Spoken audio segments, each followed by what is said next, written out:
Не е за вярване, че 5 години по-късно ми се случи същото нещо. Здравейте, приятели! Аз съм Ани и изработвам мини вселени в орехова черупка на Нистик. Толкова малки, че се събират в шепата ти, съдържат целият ти свят.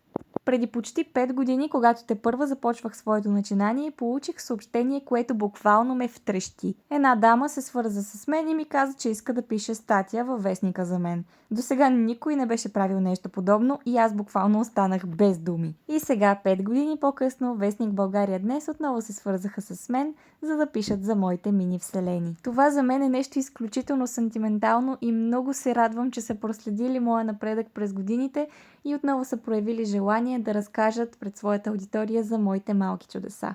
Но разбира се, нищо от това нямаше да бъде възможно без вас и без вашата подкрепа през годините. Вие означавате изключително много за мен и моята мисия винаги ще бъде да слагам усмивки по вашите лица. Който има желание, може днес да мине през някоя будка и да си вземе вестник. Винаги се радвайте на малките неща.